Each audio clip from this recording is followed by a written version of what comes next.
Alright guys, kalau korang pergi tengok dekat YouTube, even dekat artikel sekalipun, kalau korang tengok pasal Snapdragon 8 Gen 1 ni, mesti korang akan dengar pasal masalah heating issues.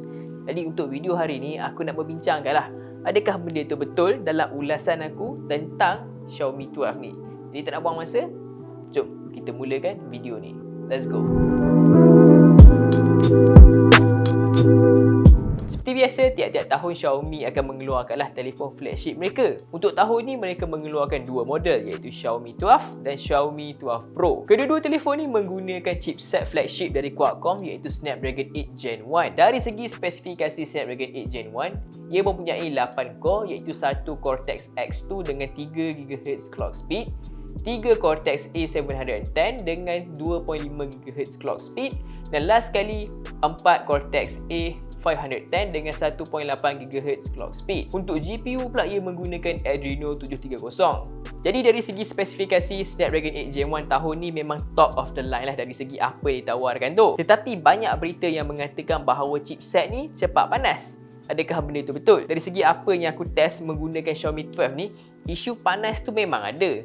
Tambah lagi kalau kau record video ataupun main game tu. Dari ujian CPU throttling yang aku test selama 15 minit, aku test dua kali lah untuk telefon ni dari segi dia punya performance mode dengan balance mode. Performance dia drop secara mendadak jugalah. Macam korang nampak, graf dia nampak merah tu. Dia stay dalam 50% macam tu lah, which is bagi aku not bad. Lepas tu dari segi suhu dia pun mungkin agak panas, iaitu 50 darjah Celsius. Bila aku switch ke balance mode pula, dari segi performance CPU throttling ni, dia nampak hampir sama saja graf tu. Tapi bila hujung sedikit tu, kau nampak dia macam cuba naik ke 60%. Tapi last-last tu dia sampai sehingga 55% sahaja on average tu. Jadi kepada korang semua yang mungkin tak faham apa maksud graf ni, apa maksud warna hijau, warna merah tu, okey, kalau dia warna hijau tu, maksud dia punya performance tu still constrained lah, dia tak bawah daripada 70%. Tapi bila merah tu, dia bermaksud dia bawah daripada 60%, which is not good. CPU throttling ni akan berlaku apabila suhu chipset kau terlampau panas. So apabila dia panas sangat, chipset ni akan cuba mengurangkan performance untuk menyejukkan chipset tersebut. Jadi macam korang nampak daripada CPU test ni, disebabkan tu lah dia warna merah. Disebabkan chipset cepat panas, performance dia akan drop lah, which is not very good lah. Tetapi ini hanya stress test, bukan real life test lagi macam gaming ataupun day to day usage tu.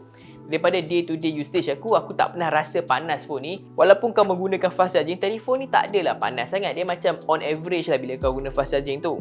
Lepas tu benda yang mungkin akan memanaskan telefon kau macam recording 4K ataupun ambil gambar yang banyak tu, panas sedikit. Tapi tak adalah macam panas yang kau pegang tu macam ush, pasal panas sangat tu kan. Tak ada sampai macam tu. Tetapi di bab gaming, benda ni memang perasaan panas dia. Okey, bila kau main Genshin Impact dengan performance mode turn on, kau main setting paling tinggi 60fps, dia punya panas tu memang boleh tahan jugalah kata kat korang kan. Tambah lagi di bahagian atas ni, bila kau main kau rasa dekat bahagian kamera kat belah atas ni, dia akan rasa panas je. Dia tak selesa sangat bila nak main tu. Bila aku main around 10 minit tu, memang dah rasa panas kat sini, dan performance dia pun dari segi frame rate tu akan drop. So kalau kau nak main Genshin Impact tu, aku tak suggest korang main dengan setting yang terlampau tinggi dengan 60fps. Benda tu akan berlaku frame drop dan rasa panas gila.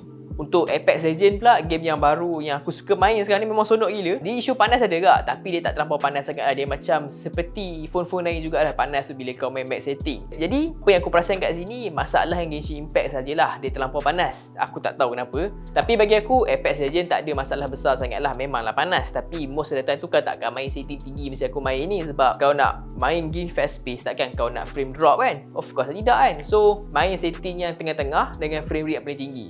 So lagi sonok lah bila nak main tu. Okey, dah settle pasal Snapdragon 8 Gen 1. Aku nak cerita pasal dia punya bateri pula. Okey, bateri dia awal-awal aku tak ada ekspektasi langsung, disebabkan tahun lepas ni model Xiaomi Mi 11, bateri dia memang macam air sedikit lah. Dia tak tahan lama sangat. Average screen on time 7, 8, 6 jam macam tu. So macam kinda macam ni lah. Tapi untuk Xiaomi 12 ni, bateri dia boleh tahan lama jugalah. Aku pun terkejut. Macam aku guna-guna phone ni kan, macam ush, lama juga tahan bateri ni. Walaupun aku turn on Wi-Fi 24 jam, mobile data 24 jam, tengok kalau aku keluar, mobile data on lah. So dia punya screen on time aku dapat dengan telefon ni maksimum lah, sampai bateri tinggal 10%, hampir 11 jam, which is impressive gila. Sebab phone ni pun 4500 mAh je kot, bukan 5000. So memang nice lah. Lepas tu 120Hz lagi aku turn on. memang tak ada masalah dari segi battery performance tu. Plus, dengan dia punya fast charging 67W, setengah jam dia akan charge, kau dah dapat dah phone yang boleh bertahan selama 12 jam ke 11 jam macam tu. So, dari segi bateri, aku memang impress gila lah dengan Xiaomi. Aku tak tahu macam ni Xiaomi boleh buat phone ni tahan lama. Kemungkinan optimization daripada MIUI 13 lah. Bercakap pasal MIUI 13, korang dah tengok tak video MIUI 13 yang aku cerita hari tu? Kalau korang nak tengok, pergi tengok sekarang. Okay, apa yang best pasal Xiaomi 12 punya MIUI 13 ni adalah dia berasaskan Android 12, bukan Android 11 macam Redmi Note 11 tu.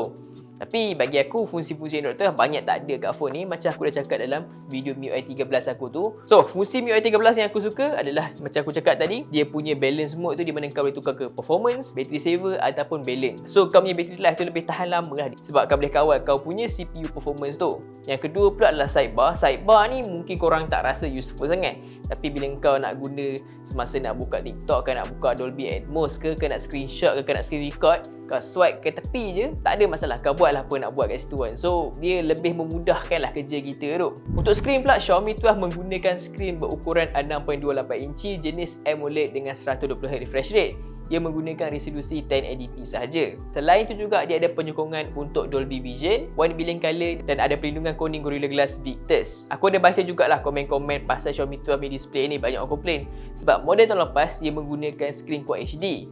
Tapi untuk tahun ni dia downgrade ke 1080p. Bagi aku tu bukan masalah besar sebab macam aku cakap dalam reaksi awal aku tak nampak beza yang ketara sangatlah di antara 1080p dengan 1440p ni.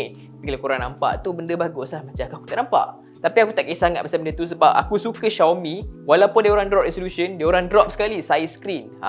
Mungkin setengah orang tak suka, tapi aku suka phone size screen kecil. Tambah lagi phone yang bawah 6.3 inci sebab dia sangat mudah nak digunakan lah.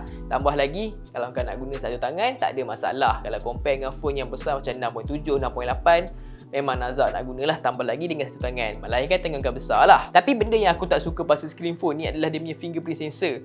For some reason, Xiaomi letak fingerprint ni bawah macam ni. Aku pun tak tahu kenapa rendah sangat. Kau tengok ni, pasal bawah kat sini. Sebelum ni, dia punya fingerprint untuk Mi 11 dan even Xiaomi 12 Pro pun, dia tak adalah bawah sangat. Dia macam tengah-tengah sikit. Tapi untuk 12 ni, dia bawah sikit. Bagi aku, dia macam tak berapa efisien sangat lah. Tambah kau nak guna tangan kau kena ke bawah macam ni kan. Baru boleh guna. So, tu komplain aku lah pasal skrin dia. Tak adalah masalah yang besar sangat. Untuk selebihnya, untuk skrin AMOLED ini, aku rasa korang dah tahulah skrin AMOLED flagship ni memang the best of the best. Memang cantik dan aku tak rasa perlu ulas lebih lanjut lagi lah pasal AMOLED ni. Betul tak? Okey, kita beralih ke bab yang terakhir, iaitu dia punya kamera. Untuk Xiaomi 12 ni, ia menggunakan 3 tetapan kamera belakang, iaitu 50MP Sony IMX 766. Untuk kamera utama dia, 13MP kamera ultrawide dan 5MP telemikro. Untuk selfie pula, ia menggunakan 32MP selfie kamera. Seperti biasa, bila kita pakai phone flagship, gambar kamera utama dia memang bagus, dynamic range dia memang flagship level dan warna dia pun memang nampak natural. Ada beberapa fungsi yang aku sukalah yang ada dekat telefon ni, iaitu motion tracking di mana dia akan fokuskan kepada subjek seperti manusia ataupun binatang. Kalau korang nak fokus subjek lain, just double tap screen tu dan dia akan auto track. So lagi mudah lah kalau kau nak ambil gambar mungkin nak bergerak sikit tu kan. Pakai auto tracking mode ni tak ada masalah lepas ni. Dan lagi satu benda yang aku suka pasal phone Xiaomi 12 dan Xiaomi 12 Pro ni, dia punya shutter speed. Di mana kau tunjuk orang sekarang ni contoh ni gambar, kau tekan dulu kan, bila kau tekan dia ada shutter lag. Sekarang ni laju kan. Tu benda yang aku suka lah. Dia tak ada delay di antara kau tekan shutter button ni. So tu benda kedua yang aku suka lah. Dia punya shutter lag tu memang dah tak ada dah untuk Xiaomi punya series ni. Lagi satu benda yang aku perasan tentang Xiaomi 12 series ni adalah Xiaomi memfokuskan atau mengemphasizekan night mode pada kamera diorang ni. Sebelum ni Xiaomi punya night mode memang underwhelming gila. Aku jujur korang semua kalau compare dengan macam phone Realme, even Oppo, even Vivo, diorang main night mode nampak lagi cantik lah berbanding dengan Xiaomi ni. Jadi untuk tahun ni diorang memang up the game lah dari segi night mode itu. Dan aku boleh cakap korang semua, night mode dia memang mantap jugalah. Salah satu benda masalah yang kita nampak dekat night mode di telefon ni adalah diorang memang nak mencerahkan gambar, tapi ada setengah tu terlalu cerah sangat sampai gambar tak nampak natural. Tapi untuk Xiaomi 12 tahun ni, walaupun dia mencerahkan gambar tu, dia still preserve detail dan nampak natural lah pada waktu malam tu. Okey, beralih ke bahagian ultrawide dia pula. Aku suka dia punya ultrawide disebabkan dia luas, iaitu 123 darjah. Memang luas gila. So kau punya perspektif tu lagi luas dan nampak lagi banyak benda lah dalam gambar tu. Lagi satu, gambar kamera ultrawide dia pun tak ada color shift. which is very good. Kadang-kadang kalau kita tengok kan, gambar kamera utama warna macam biru sikit, tapi bila switch ke ultra wide dia macam hijau sikit. Tu benda yang aku tak berminat lah kebanyakan phone tu. Tapi untuk Xiaomi 12 masalah tu memang tak ada lah. Untuk kamera yang terakhir dia pula adalah telemacro. Telemacro ni sebenarnya awal-awal aku tak nak review sangat, tapi apabila aku test ambil gambar bunga kan, lepas tu ambil gambar-gambar yang macam dari jarak dekat tu, aku macam quite impressed lah by how good dia punya kualiti tu. Walaupun 5 megapiksel kan, gambar dia cantik lah. Lepas tu bokeh dia pun nampak macam tak natural sangat, tapi dia nampak macam sebuah gambar yang cantik. Macam tu aku cerita kat korang. Dia macam kau tengok first impression kau cakap, "Wish, cantik gambar ni." Macam tu lah aku nak express aku rasa tentang gambar dia. Macam tengok tu, cantik juga telemacro dia.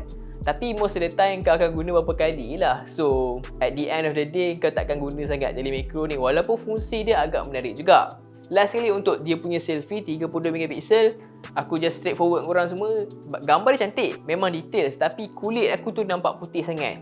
Aku tak ada masalah kulit nampak putih ni, aku suka je asalkan tak gelap. Tapi kadang-kadang tu nampak putih sangat macam mayat tu pun aku tak suka juga. Dia macam bukan tak natural lah, tu dah nampak macam aku dah mati kan. So kalau kau tak suka dia punya tone kulit tu, mungkin selfie kamera dia not the best lah. Beralih ke bab video pula, recording paling tinggi kau boleh dapatkan dengan telefon ni adalah 8K dengan 24fps. Tapi best recording video kau boleh gunakan adalah 4K 30fps ataupun 4K 60fps. Tapi aku rasa 4K 30 ni the best choice lah, sebab satu, stabilization memang best. Lepas tu dia punya tracking pun nampak lebih natural disebabkan dia tak 60 yang terlampau laju sangat.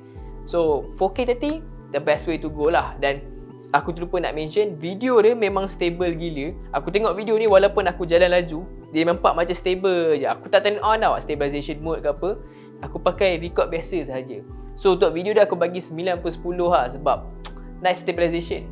Jadi adakah Xiaomi 12 ni berbala? Nak cakap berbala ke tak tu, aku mention harga dia terlebih dahulu lah. Xiaomi 12 ni datang dengan dua variant, iaitu 8GB RAM dengan 128GB storan dengan harga RM2,899. Dan yang terakhir sekali 8GB RAM dengan 256GB storan dengan harga RM2,999. Beza 100 je. So kepada korang semua yang nak beli, baik beli 256 lah, beza 100. Alang-alang kau nak spare sampai 2000 lebih, baik kau tambah 100 sikit lagi je, ambil storage lebih besar, betul tak? So tu benda yang aku suggest untuk orang lah. Adakah dia berbala ke tidak tu, yang tu pilihan korang sendiri. Bagi aku telefon ni memang berbala lah, kena dengan harga dia. Sebab satu, dia punya premium features semua ada. Dari segi feel phone ni pun memang dah tahu phone ni phone mahal, kamera dia lawa. Cuma di bahagian chipset tu mungkin akan turn off segelintir orang lah, sebab dia orang nak main game. Tapi bagi aku benda tu bukan masalah yang besar sangat, sebab aku tak main game. Most of the time aku main Apex Legends kawan aku je. Yang tu pun aku tak main lama sangat, so tak ada hal lah. Dan dia punya screen pun cantik, 1080p, bateri pun tahan lama.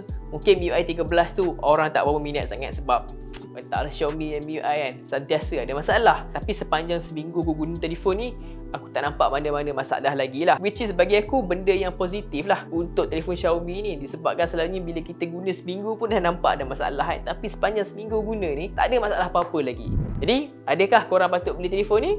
Kalau kena dengan bajet, beli lah. Kalau tak kena dengan bajet, belilah yang lagi murah daripada telefon ni, which is banyak je sekarang ni kan.